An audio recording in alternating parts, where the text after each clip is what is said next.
So, hello everyone. I am Carlines M. Langido, and today I'll share a short module on the elements of a story using Kendall and Marzano's taxonomy. So, in this lesson, we'll recall, understand, analyze, and apply story elements while also reflecting on their importance. So before anything else, let us first read the lesson objectives. So first, identify and define the main elements of a story such as character, setting, plot, conflict, theme, and point of view. Second, explain how these elements work together to build meaning in a story. Third, analyze and apply story elements by writing a short narrative that includes them. And the last one is to reflect on and connect the importance of a story element to the personal experiences and future teaching practice. Now, let us start with a quick recall. So, who are the people or animals in a story? What are they called? Yes, characters. Very good. So they are called the characters. And how about the time and place where the story occurred? Setting. Very good. And how about the sequence of events? What do you call that? Yes, it is called the plot. Very good. So now at this juncture, let us further discuss the main elements of a story. So before anything else, you have to remember that the elements of a story are its building block. It is the building block of a story. So first we have here, we have characters. So characters are the people or animals in the story. So the characters are basically the main focus of the story. The story revolves around them.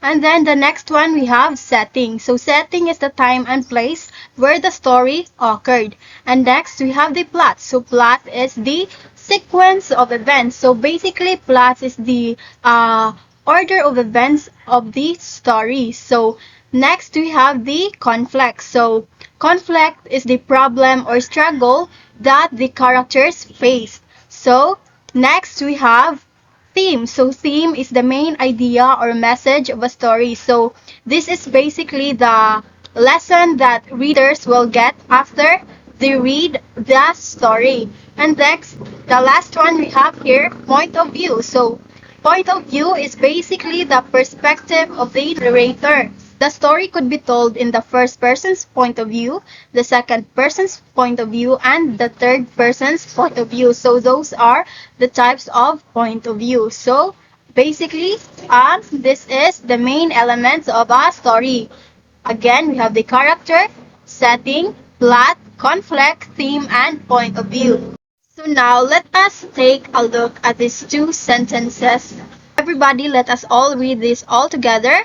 For sentence number one, Maria went to the market to buy vegetables. Sentence number two, on a rainy morning in the small town of San Isidro, Maria hurried to the crowded market carrying the little money she had left. So now, as you can see, the first one is very plain, whereas the second one adds details about the setting and Maria's struggle. So now, my question is, which one do you think of the two sentences gives us a richer picture of the story? Which do you think? Is it sentence number one or is it sentence number two?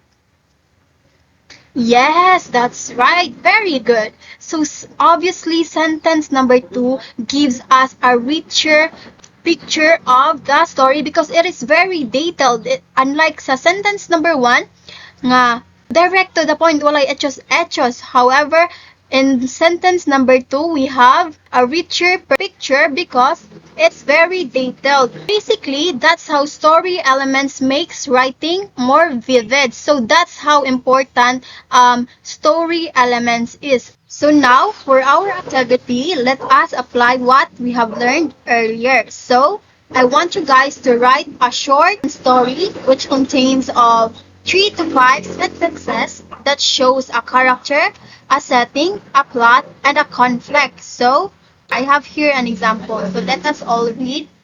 In a quiet village, a boy named Lito dreamed of becoming a singer.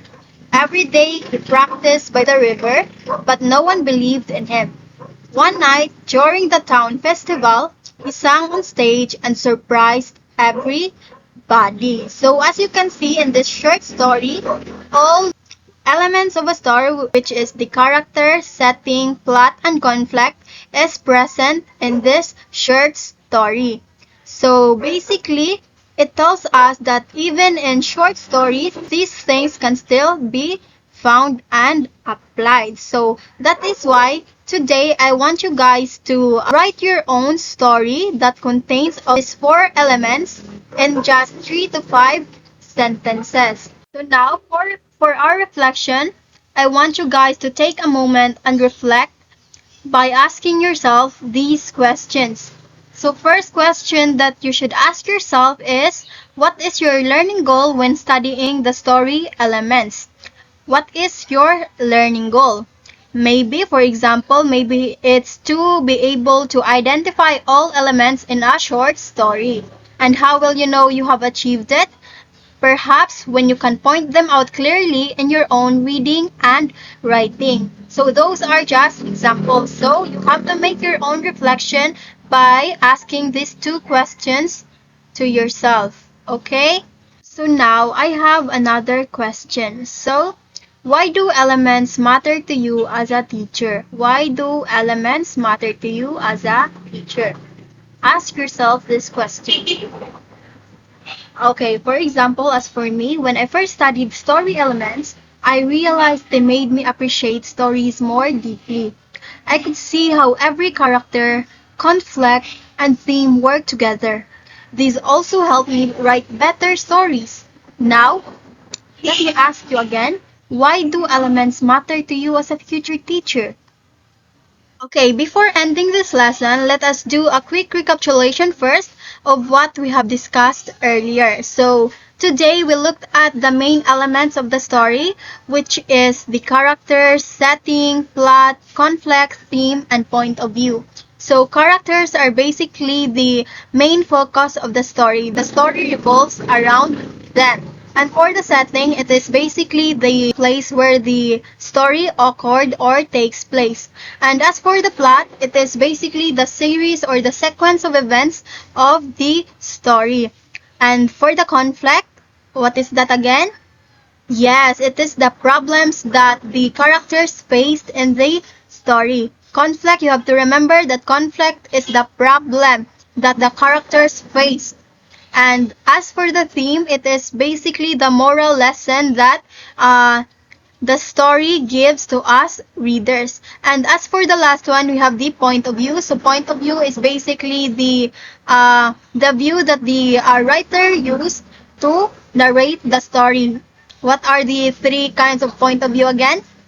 Yes, the first person's, the second person, and the third person's point of view. So basically, these are the main elements of a story. So as for our activities, earlier we recalled, summarized, analyzed, applied, reflect, and even connected these elements to our own learning. So that ends my mini module for today. Thank you very much for listening and goodbye. See you again next time. Goodbye.